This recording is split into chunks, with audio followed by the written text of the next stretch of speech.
Bonjour Lydia Guirous. Bonjour. Vous êtes chroniqueuse, écrivain, vous avez fait de la politique aussi. Aujourd'hui, vous publiez Assimilation, en finir avec ce tabou français aux éditions d'Observatoire. Pourquoi, au fond, vous dites que l'assimilation est une sorte de tabou ? C'est un tabou parce que dès lors qu'on parle d'assimilation, on vous dit vous faites le jeu de l'extrême droite, vous êtes dans une forme de droitisation. Or, c'est parce qu'on ne parle plus de l'assimilation et donc on arrive vers le séparatisme aujourd'hui que l'extrême droite se l'est appropriée. C'était la même histoire, vous savez, avec la laïcité. Vous m'aviez reçu à l'époque pour défendre d'autres ouvrages qui défendaient la laïcité, qui dénonçaient la montée du communautarisme islamique. Et à l'époque, on nous disait c'est l'extrême droite, la laïcité. Et aujourd'hui, moi, j'ai envie de reprendre ce tabou, ce terme assimilation, parce que je considère que c'est la solution face au séparatisme islamique qu'il y a dans notre pays. Pourquoi ? Parce qu'au fond, vous dites on n'a pas le droit de dire qu'on aime être français. Vous dites d'ailleurs, je suis fière d'être française. Vous dites aujourd'hui, ça n'est plus possible de le dire. Oui, dès lors que vous dites je suis fière d'être française, on va vous dire oui, mais tu oublies tes origines, ou alors ce serait considéré comme réactionnaire, ou je ne sais quoi. Or, nous avons le devoir de dire que nous sommes fiers d'être français, que nous sommes fiers de la France, surtout dans cette époque où vous avez l'indigénisme, le racialisme, tous ces gens qui sont des obsédés de la race. Tous ces mots nouveaux en isme que vous dénoncez. Mais ça veut dire quoi ? Par exemple, indigénisme, c'est quoi que vous dénoncez là ? Écoutez, ce sont des gens en fait, qui sont imprégnés par ces mouvements qui viennent des États-Unis, et tout n'est pas bon dans ce qui vient des États-Unis, et qui sont des obsédés de la race en réalité, qui dénoncent et qui voient le racisme partout, qui se victimisent sans cesse, mais qui ne voient les personnes qu'à travers le prisme de leur race, de leur origine ethnique, religieuse ou de leur sexualité. Et ces gens sont dangereux parce qu'au fond, ils haïssent la République, une et indivisible, ils haïssent la France, veulent déboulonner les statuts, sont les tenants de la cancel culture, tout ce mouvement woke. Et moi, je dis qu'il faut au contraire se redresser, aimer la France, arrêter avec ce France bashing, parce que la France est un pays formidable, d'une extrême générosité, et qu'il est temps de refaire des Français de cœur, de gens qui sont souvent français que par les papiers et le hasard de la géographie. Donc l'assimilation, c'est la solution aujourd'hui pour refaire des Français de cœur. Oui, racialisme, voire même, vous dites séparatisme, tout ça est lié en fait, en quelque sorte, selon vous ? Je pense, oui, parce que ce sont des mouvements intellectuels, je mets de grosses guillemets, parce qu'ils poussent les personnes à se voir qu'à travers le prisme de leur particularisme. Et donc, quand on se voit à travers le prisme de ces particularités, de ces différences, on ne se réunit plus. Et donc, on va contre la République une et indivisible. On ne fait plus nation. On refuse de faire nation. On se sépare. On est dans la partition. Et aujourd'hui, la France est dans cette situation-là où des gens veulent vivre contre la France, veulent vivre les uns contre les autres. Et donc nous avons le devoir, notamment auprès des jeunes générations, de vraiment relancer l'assimilation, de vraiment refaire la promotion des valeurs de la République, de ce qui est notre force, pour pouvoir préserver dans les années à venir notre unité et notre identité. Et identité n'est pas un gros mot. Oui, et islamisme, alors vous avez justement écrit « Ça n'a rien à voir avec l'islam », là, ce livre qui a eu beaucoup de succès d'ailleurs. Hein. L'islamisme, c'est pour vous finalement l'aboutissement de ce processus qui menace, dites-vous, la République ? Alors l'islamisme, c'est la vision violente et politique de l'islam. C'est ce que je dénonce dans « Ça n'a rien à voir avec l'islam ». Face à l'islamisme, réveillons-nous.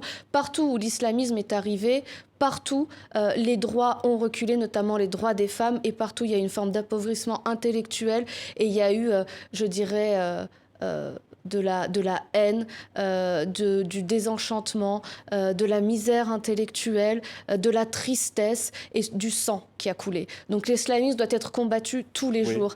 Et aujourd'hui, il y a une montée en puissance de l'islamisme, malheureusement, en France. Et moi, j'aimerais qu'on se dresse tous contre l'islamisme, qu'on se dresse tous contre l'islamisme qui ramène vraiment une partie de la population à vivre séparée pour qu'on puisse refaire nation et qu'on évite cette séparation, parce que les islamistes ont un projet politique. Ils veulent séparer une partie de la population française, notamment celle qui est de confession musulmane, de l'autre, de l'ensemble de la communauté nationale, pour mieux la manipuler. Et moi, je me dresse contre cela. Oui, il y a eu des dénonciations de profs accusés d'islamophobie à Sciences Po Grenoble. C'est scandaleux. Oui. C'est mettre une cible dans le dos de ces professeurs. Oui. L'islamophobie, ça n'existe pas pour vous ? Non, d'ailleurs, c'est ce que je dis dans mon livre. L'islamophobie, quand même, ce terme a été inventé par les Iraniens pour éviter que l'on critique toutes les dérives de l'islam. Or, quand la burqa arrive, on ne peut que la critiquer. Quand des des femmes sont emprisonnées, n'ont pas le droit de s'exprimer, n'ont pas le droit de sortir dans la rue, doivent être effacées de l'espace public. On a le devoir de critiquer cette vision-là de l'islam. Et l'islamophobie, c'est une forme de censure moderne. D'ailleurs, regardez qui envoie ces procès en islamophobie. Ce sont toujours des associations communautaristes, ce sont toujours des gens qui sont tenants de l'indigénisme, du racialisme, du communautarisme, ou voire qui œuvrent pour l'islam politique. Donc vraiment, faisons attention à cela et ne tombons pas dans le piège des islamistes. Oui. L'islamophobie, c'est un leurre. Il y a du racisme qui existe, mais l'islamophobie, c'est une censure et c'est devenu une cible dans le dos des personnes qui sont accusées d'islamophobie. Oui. Attention. Il y a des partis accusés d'islamo-gauchisme, je pense par exemple à la France Insoumise. Oui. Ça, c'est pour vous, ce sont des attaques que vous comprenez ou pas ? Écoutez, l'islamo-gauchisme est une réalité. Il faut juste être aveugle pour ne pas le voir, notamment dans certains partis politiques qui sont gangrénés par les islamistes en col blanc, dans les universités. D'ailleurs, si à Sciences Po Grenoble, vous avez des étudiants qui ont traité d'islamophobes des professeurs qui n'étaient que des professeurs universalistes, qui voulaient faire travailler leurs élèves sur leur esprit critique, leur ouvrir l'esprit, eh bien, c'est parce qu'il y a cet islamo-gauchisme qui gangrène l'esprit des plus jeunes, qui gangrènent aussi les partis. La France Insoumise s'est quand même rendue à une manifestation organisée par le CCIF, cet organisme qui a été dissous par Gérald Darmanin, et je salue sa mesure, dans laquelle on criait Allah Akbar à quelques rues de l'ancien siège de Charlie Hebdo, où avaient été assassinés les journalistes de Charlie Hebdo. Ils étaient dans cette manifestation où des enfants portaient des étoiles jaunes écrits musulmans, comme si on pouvait comparer le sort des musulmans en France aujourd'hui au sort des juifs dans les années 40 en France et en Allemagne. C'est absolument scandaleux. Donc la France insoumise est gangrénée par les islamistes en col blanc, et il y a effectivement une vision islamo-gauchiste, et en cela ils se disqualifient pour pouvoir défendre la République ou parler Alors, vos solutions dans ce livre Assimilation, finir avec ce tabou français aux éditions de l'Observatoire, vous dites carrément qu'il faudrait mettre des uniformes à l'école, vous dites qu'il faut absolument avoir le courage d'interdire le voile dans l'espace public. En fait, vous faites des propositions. Je fais en sorte de toujours faire des propositions dans mon livre, c'est aussi ça mon rôle d'essayiste. J'ouvre des débats, je mets le doigt sur les sujets qui me semblent les plus importants et qui sont parfois tabous, d'où le titre du livre, parce que j'estime qu'il faut crever parfois l'abcès pour faire avancer la société vers un chemin de vérité. Et effectivement, je suis favorable à l'école, à l'uniforme du savoir, mais aussi l'uniforme de l'égalité. Je pense qu'on pourra quand même protéger davantage les élèves, mettre une forme de hiérarchie. Je suis pour une école de l'exigence, une école du savoir, une école où on respecte les professeurs, une école où les parents ne s'immiscent pas dans tout. Je suis également, je dis dans le livre qu'en effet, la multiplication des voiles dans l'espace public, qu'est-ce que c'est si ce n'est l'échec de l'intégration, si ce n'est le symbole de l'islam politique qui progresse. Donc effectivement, à un moment, on devra peut-être en arriver à l'interdire dans l'espace public, même si je suis très consciente des difficultés que cela... Oui, on a vu des difficultés dans la loi contre le séparatisme, évidemment, à distinguer les religions entre elles, etc. Et je regrette, moi, une chose. Vous savez, il y a 15 ans, on ne voyait pas de petites filles de 5-6 ans voilées. Aujourd'hui, on en voit. Et je regrette que dans la loi sur le séparatisme, on n'ait pas fait... on n'est pas voté en faveur de l'interdiction de la production, de la commercialisation et du port du voile pour les petites filles. Et d'ailleurs, quand des enfants... Parce que ce n'était pas une loi contre l'islam, c'est ce que le gouvernement a dit. C'est pas une loi contre les religions, c'est une loi pour se protéger contre le séparatisme et tous les discours séparatistes. Mais vous savez, aujourd'hui, il y a des enfants qui sont élevés dans la haine de la France et le rejet de la République et de notre mode de vie et de notre identité.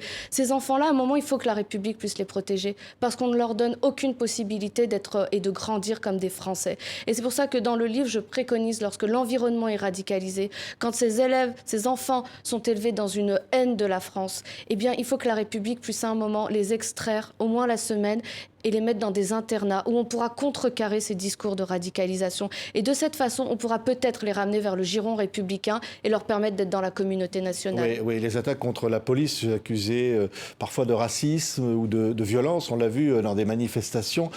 Ça, vous dites, au fond, oui, aussi, il faut, j'allais presque dire, faire le ménage devant sa porte. Mais vous savez, moi, je récuse complètement le terme de violence policière.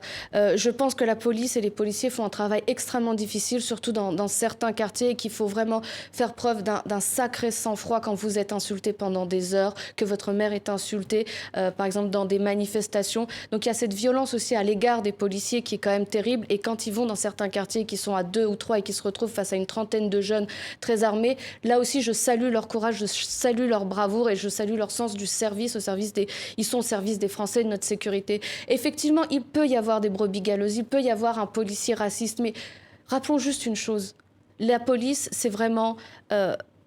elle est extrêmement contrôlée. L'IGPN est là, ils font leur travail, et lorsqu'il y en a un qui dérive, eh bien, il est sanctionné. Et je pense qu'on a pu le voir avec les différents épisodes, et je fais une totale confiance à la police et aux services aussi qui sont chargés de contrôler le travail des fonctionnaires de police. La liberté d'expression. Vous dites dans ce livre, vous le rappelez, des sondages ou des études par des sociologues concernant les jeunes musulmans de France après les attentats contre Charlie Hebdo et l'Hypercacher, où presque la moitié ne condamnait pas totalement ces attentats. C'est ce que vous écrivez dans ce livre. Il y a un problème aujourd'hui avec la liberté d'expression. On voit la jeune Mila qui a été harcelée et censurée par et qui est censurée par Twitter. Peut-être vous-même, parfois, vous avez pu être la cible d'attaques. Oui. C'est compliqué tout ça? C'est très compliqué parce qu'en fait, en face, vous avez des organisations qui sont très structurées, très organisées et qui prennent une cible et harcèlent et s'acharnent très violemment contre elle. Mila connaît ça depuis des mois maintenant. J'ai connu ça, je connais encore cela. Je pense que les plateformes Internet ont quand même leur responsabilité parce qu'elles manquent de réactivité. Je suis scandalisée quand c'est le compte de Mila qui est fermé et pas le compte de ceux qui la harcèlent et qui la menacent de mort. Là, je suis vraiment scandalisée et j'ai pu connaître cela. Ce qui m'a inquiétée et ce qui est aussi à l'origine de cet ouvrage Assimilation, finir avec ce tabou français qui est dans la continuité de ça n'a rien à voir avec l'islam face à l'islamisme, réveillez-vous, c'est qu'il y a eu ces études sur la jeunesse. Alors, on a eu l'étude de l'Institut Montaigne qui disait qu'à peu près 27% des jeunes de confession musulmane préféraient les lois de la charia aux lois de la République. Quelques années après, on a une autre étude avec le comité de laïcité et République qui démontre que c'est pire encore, qu'il y en a encore plus qui rejettent les lois de la République, qui ne comprennent même pas ce que sont les valeurs de la République, la laïcité, voire qui sont en rupture complète. Et donc j'ai une inquiétude absolue quant au devenir de cette génération-là. Oui, peut-être parce que c'est une génération abandonnée par la France, peut-être non, aussi. Je ne crois oui. pas, je ne trouve pas, non, il n'y a pas ces excuses. En réalité, c'est une génération qui est élevée par des parents qui sont gangrénés par l'islam politique et par des discours victimaires. Et à un moment, il faut arrêter avec les discours victimaires. Je pense qu'il n'y a pas plus heureux qu'un musulman en France. C'est un pays de liberté, c'est un pays d'une extrême générosité. Je ne connais pas d'autres pays aussi généreux.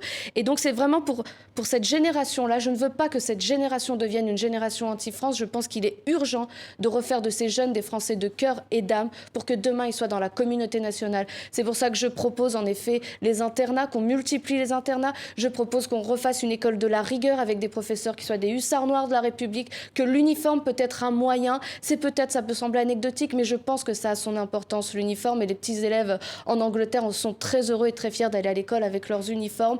Et qu'il faut refaire des parcours de citoyenneté républicaine de la maternelle jusqu'au lycée pour vraiment qu'ils intègrent à quel point ils vivent dans un pays formidable et qu'ils soient plus hermétiques aux discours radicaux. Oui, mais vous dites aussi... C'est une vraie reconquête qu'il faut mettre en place. Mais vous dites aussi ceux qui haïssent le plus la France sont ceux qui feraient tout pour ne pas la quitter. Mais il y a cette ambiguïté à un en même moment, temps. moi je voudrais... Non, il y a une hypocrisie et puis surtout, ils savent où est la générosité, ils savent où est le confort. Moi, je voudrais les appeler à plus de cohérence. Si vous n'aimez pas la France, si ce pays vous traite si mal, si vous êtes victime de tout en France, partez, soyez cohérents. Ils sont français. Mais seulement, ils ne partiront pas, monsieur Simonin. Pourquoi ? Parce qu'en France, on a la liberté de s'exprimer. En France, on a la liberté de pouvoir critiquer ce pays. En France, il y a aussi une générosité qu'ils ne retrouvent pas dans les autres pays. Et en réalité, ils ne tiendraient pas 2 minutes dans leur pays d'origine s'ils sont originaires de ces pays-là. Oui, mais leur pays d'origine, souvent, c'est la France, maintenant. Oui, c'est la France. mais ils ne la quitteront jamais. Vous savez, on peut être originaire de France, on peut avoir pour unique nationalité la France et partir quand ça ne nous plaît pas. Vous avez de nombreuses personnes qui ne sont pas très à l'aise en France aujourd'hui et qui l'ont quitté pour les États-Unis, pour aller vivre en Chine, pour vivre dans un endroit qui leur plaît. Alors, s'ils veulent les lois de la charia, qu'ils partent dans des pays qui ont la charia. S'ils n'aiment pas la France, considèrent qu'on est victime en France, qu'ils aillent ailleurs. C'était le discours mais qu'ils nous laissent vivre dans une France qui ressemble à la France. La France, tu l'aimes ou tu la quittes. C'était le slogan du Front National. Ah, mais je ne sais pas si c'était le slogan du Front National ou pas, mais une chose est certaine, c'est qu'on ne peut pas continuer dans la déconstruction de la France et on ne peut pas continuer comme ça éternellement à être, je dirais, dans un France et un République bashing. Aujourd'hui, je trouve qu'on met trop de cibles dans le dos de certaines personnes. Je trouve qu'on maltraite trop Marianne. Et je trouve qu'il est temps de redresser la France. Qu'importe ses origines, la France et être français, ce n'est pas une question d'ADN, ce n'est pas une question de croyance, de religion. C'est vraiment adhérer à un projet, à un idéal. Et aujourd'hui, si ces personnes n'aiment pas la France, je les invite à partir. Et je me fiche complètement que le Front National ait pu le dire il y a 30 ans, il y a 5 ans. Voilà. Je n'ai pas de tabou, je n'ai pas de totem, je n'ai qu'une ligne de conduite, l'amour de la France et le courage. Merci Elvia Guérous. La parole est libre sur ce plateau. Assimilation, finir avec ce tabou français publié aux éditions de l'Observatoire.